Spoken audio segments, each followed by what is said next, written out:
Om Swastiastu. Perkenalkan, nama saya Nima Dijenia. Saya nomor absen 30. Saya dari kelas 11 IPA 1. Di sini saya akan menceritakan atau menjelaskan tentang Perang Banjar. Ada satu pertanyaan yang paling penting di dalam perang ini. Bagaimana sih Perang Banjar itu bisa berlangsung? Bagi teman-teman yang ingin membaca, itu ada di buku paket halaman 134 sampai 137. Perang Banjar berawal pada tanggal 28 April 1859, di mana orang-orang Muning yang diketuai oleh Panembahan Aling dan juga putranya bernama Sultan Kuning itu menyerbu kawasan pertambangan di daerah Pengaron. Nah, mereka pun berhasil nih membakar semua kawasan Belanda yang ada di daerah Pengaron. Karena perbuatan itu banyak orang yang tewas, maka berkobarlah Perang Banjar. Pada peristiwa itu, keadaan Kesultanan Banjar pun itu sangat-sangat kacau. Bahkan Sultan Tamjidillah, sultan yang cukup tidak disenangi oleh rakyatnya, ia pun tidak bisa berbuat apa-apa dalam kejadian itu. Oleh karena itu, Belanda pun menilai bahwa si Tamjidillah tidak akan bisa memerintah Kesultanan Banjar lagi. Dan Belanda ini menginginkan bahwa Tamjidillah ini lebih baik turun tahta. Pada tanggal 25 Juni tahun 1859, Tamjidillah resmi mengundurkan diri dari Kesultanan Banjar dan mengembalikan legilianya itu kepada Belanda. Setelah dia sudah mengundurkan diri, ia pun diasingkan ke Bogor. Pada saat Belanda memegang legilianya, memegang Kesultanan Banjar ini, Belanda itu sangat-sangat membujuk Hidayatullah untuk bergabung dengan Belanda dan akan menjanjikannya, si Hidayatullah akan dijanjikan sebagai sultan. Namun si Hidayatullah menyadari bahwa itu hanya tipu daya dari Belanda saja. Oleh karena itu, ia pun memutuskan bersama rakyat untuk melakukan perlawanan. Sementara itu, pasukan Antasari itu berhasil menyerbu pos-pos Belanda yang ada di Tabanio. Tentu itu didukung oleh para ulama kerajaan karena sudah muak dengan kekejaman dan juga kelicikan Belanda. Pada bulan Agustus, Antasari beserta pasukan Haji Buyasin, Kiai Langlang dan juga Kiai Demang Lehman itu sudah berhasil menyerang benteng Tabanio Belanda. Serta si pasukan Surapati, dia itu sudah berhasil menenggelamkan kapal-kapal Belanda yang ada di Sungai Barito.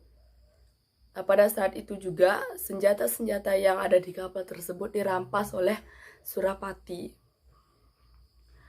Nah, memasuki bulan Agustus sampai September, pertempuran itu dibagi menjadi 3 lokasi.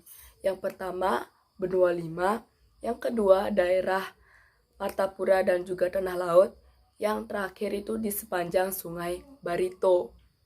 Di mana di pertempuran Benua Lima itu dipimpin oleh Tumenggung Jalil, yang di Tanah Laut dan juga Martapura itu dipimpin oleh Demang Leman itu sendiri. Yang ketiga yang ada di sepanjang Sungai Barito itu dipimpin oleh Pangeran Antasari.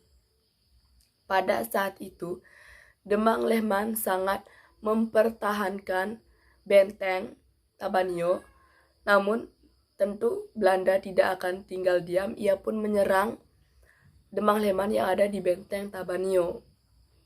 Pada pertempuran sengit itu, banyak sekali memakan korban. Bahkan ada 9 serdadu Belanda yang tewas. Karena sudah banyak yang tewas, pasukan yang tewas, Belanda pun terus menambah pasukannya lagi. Nah, untungnya si Demang Leman beserta pasukannya itu berhasil melarikan diri dan pergi ke pertahanan benteng Gunung Lawak.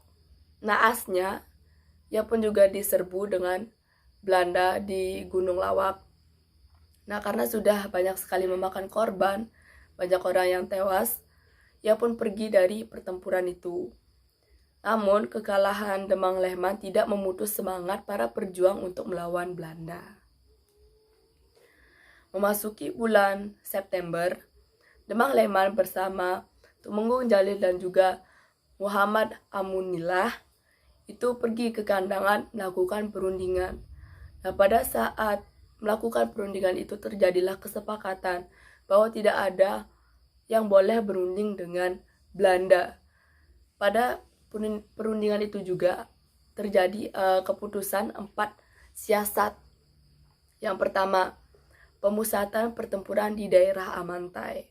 Yang kedua, memperkuat pertahanan di daerah Tanah Laut, Martapura, Rantau, dan juga Kandangan.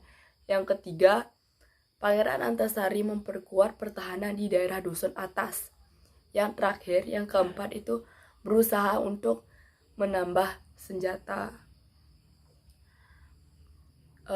Semua orang yang datang dalam perundingan itu, semua tokoh yang datang dalam perundingan itu bersumpah untuk melawan Belanda tanpa ada kompromi, tanpa ada perkecualian.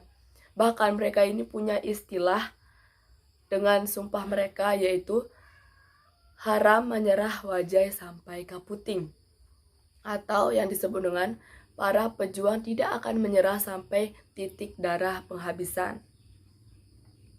Setelah melakukan perundingan itu, pertempuran masih berlangsung. Bahkan Belanda itu menambah lagi pasukannya dan membangun benteng-benteng seperti benteng Tapin, benteng Minggu Tayor, dan juga benteng Amawang. Pada saat itu Demang Lehman itu sempat menyerang benteng Amawang namun gagal. Nah, karena kegagalan itu ia pun pergi ke Barabai untuk membantu memperkuat pasukan Hidyatullah. Perlu diketahui bahwa Hidyatullah itu pergi dari pertempuran Martapura dan ia itu memutuskan untuk berkumpul dengan keluarganya. Tentu itu diikuti juga oleh pasukan-pasukannya. Pada saat ia itu berkumpul dengan keluarganya, ia pun diangkat sebagai sultan. Nah, setelah dia itu diangkat sebagai sultan, ia pun menyatakan perang jihad fi sabilillah kepada orang-orang Belanda. Pertempuran si Hidyatullah ini dipusatkan di Barabai.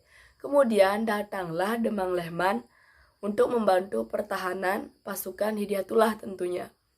Nah, untuk menghadapi pasukan gabungan ini, Belanda yang di bawah pimpinan J.M. Verspijk mengerahkan semua pasukan yang ada, bahkan dari pasukan batalion, dan juga menambah 100 orang untuk menyiapkan senjata-senjata perang dan juga makanan. Belanda juga menyiapkan kapal-kapal perang dan juga kapal-kapal kecil. Dengan seruan Allahu Akbar, pasukan Hidyatullah dan juga pasukan Demang Lehman itu menyerang Belanda. Namun, kekuatan mereka tidak seimbang, tentu karena pasukan dan juga senjata Belanda itu lebih unggul dari pasukan Hidyatullah dan juga Demang Lehman. Oleh karena itu, Demang Lehman menarik mundur pasukannya dan membuat benteng pertahanan di Gunung Madang. Pada saat itu, Belanda mengerahkan semua pasukan yang ada untuk menangkap Hidyatullah. Setelah berpindah-pindah tempat tinggal, pada tanggal 28 Februari tahun 1862, Hidyatullah bersama keluarganya berhasil ditangkap dan diasingkan ke Cianjur, Jawa Barat. Sementara itu, Antasari masih melakukan perlawanan bersama dengan pasukannya. Nah, karena aksi itu ia pun diangkat sebagai pejuang tertinggi dan diberi gelar Panembahan Amiruddin Khalifatullah Mukminin. baik itu adalah sejarah atau kronologi dari Brang Banjar. Semoga teman-teman yang mendengar bisa terinspirasi dan bisa membaca di buku paket. Saya tutup dengan Paramasanti. Om Santi Santi Santi Om.